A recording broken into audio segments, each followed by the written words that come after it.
Yeah, I can talk a little slower this time. There's not quite as much info here. To wrap up the presentation part of the session, we're going to take a look at an installation that was done by Rosalind Franklin University of Medicine and Science, and I'm fortunate to have them allow me to present this. We'll quickly go over some background and talk about their commitment to electric vehicles, but mostly talk about the process they used to choose the equipment they did and the cost concerns they were worried about, a few installation details, and then take a look at the completed project, and then conclude with some comments that they asked to pass along to people like you who might be considering something similar. So this university is north of Chicago. It's about 35 miles north of downtown. It's on a fairly large campus, almost 100 acres.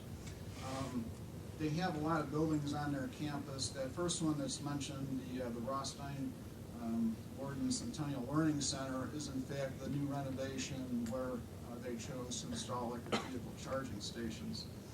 And on the campus map up in the very front,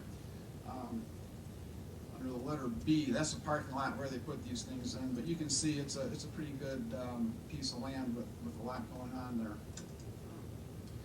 The university is well established. This isn't a new university.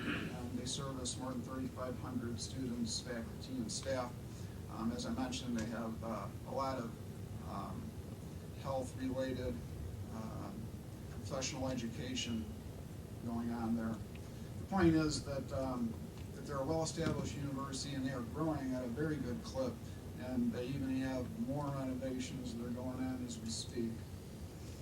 The university made a commitment to build a sustainable campus a few years back, and when they had this new project come up, the Rosalind Franklin Centennial Learning Center, they decided that it was really their obligation to consider electric vehicle charging. So they surveyed the students, faculty, and staff to see what they felt about that investment, and they got back an overwhelmingly positive response.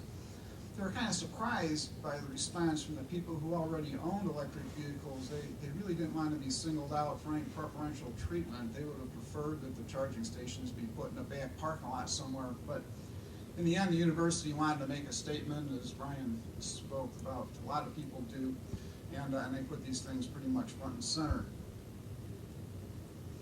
And there were some people that were on the fence as far as whether they were going to buy an electric vehicle or not, and because the university decided to do this, they did go ahead and purchase electric vehicles. So it's an example of where they actually did influence the market a little bit by putting in the infrastructure.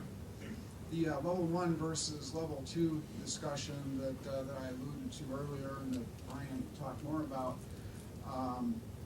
at this particular university, they studied all of that, and this is in fact a place where people park usually for half a day, most of the time all day, and they decided that level 1 charging was going to be more than adequate to service their constituents. They're also interested in safety and quality standards, and SAE stands for the Society of Automotive Engineers, and they published a best practices standard called J1772. So if you put in a J1772 compliant charging station, you're assured that every electric vehicle in North America right now will be able to plug into that charging station.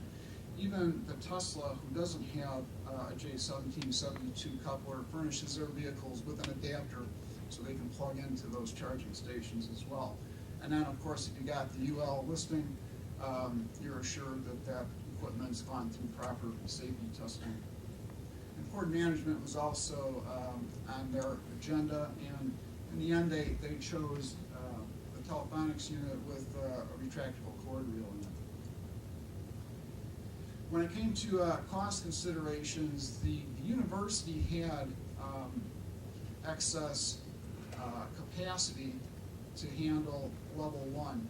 They were really concerned about the same issues that Brian just talked about in putting putting in higher current level 2 units, it looked like that was going to require a service upgrade, which would have been costly. So that was the main concern. And they were also worried about spikes in the energy demand when a lot of people plug into high current level 2 units. The issues about charging station access, in other words, only having authorized people be able to use these things, was really addressed when they figured out how much the energy was actually going to cost, and they calculated that rarely would anybody use more than $1 worth of electric in a whole day. So when they looked at the costs involved and RFID and all kinds of other access control, and even when they looked at low-cost ways to collect fees like a monthly sticker, again, all that processing just didn't justify, they felt, the expense to collect those fees. So it was a 73,000 square foot renovation. The first picture on the left, you can see the electric stubbed in. In the end, they mounted these charging stations on concrete pedestals. They elected to put their name and logo on them, and on this one of the installations you'll see the conduit runs that Brian was alluding to. In this particular instance, it was 600 feet from the distribution panel to the charging stations. Half of that was inside to the foundation wall, and the rest of it going out. These charging stations on a separate 20 amp circuit. And the grounding of the charging stations is important because some of the communication that goes on between the vehicle and the charging station is in fact checking for a ground fault, and it's fairly sensitive on these. So each 3-phase network had to be a separate ground. Here's a final installation. As I mentioned, it's a beautiful looking installation. And the university reports that these stations are used every day, and the number of EV owners continues to grow. They're satisfied with the level 1 charging they put in. And here in Chicago, we had one of the worst winters ever, and this picture was taken in sub-zero temperatures, and there you go, you've got at least 3 or 4 vehicles plugged in. So these units work very well through a very hard winter. So the comments they wanted to convey to people that are considering this sort of a project was, first of all, to plan for a growing number of EVs. As Brian mentioned, especially when you're doing new construction, it's a great opportunity to put in extra capacity for more units in the future. Check for government incentives. As Kate mentioned, Illinois has a really good rebate program. This university took advantage of that, and it's one of the rare instances that I've heard somebody rave about how nice it was to deal with the state on any kind of a program. They claimed the paperwork was easy. They already got their rebate check. Like I say, they just can't say enough good things about the rebate program here in Illinois. So their message to other people is take a good look at that incentive programs. They're not going to be there forever, but they might be there right now, and it allowed them to do a lot more than they were originally planning. And then, again, consider the amount of time cars that parked in the facility. It allowed them to go ahead with level 1 charging, and understand the cost of adding all these other functions. Do a proper cost-benefit analysis, as I mentioned earlier, and understand the importance of safety. You have to make sure that, of course, you're meeting local ordinances and codes, and then the J1772 that I mentioned is important, as well as UL listings. So that I thank you for your attention. I got my email address up there. I know we're pressed for time. Please feel free to contact me anytime.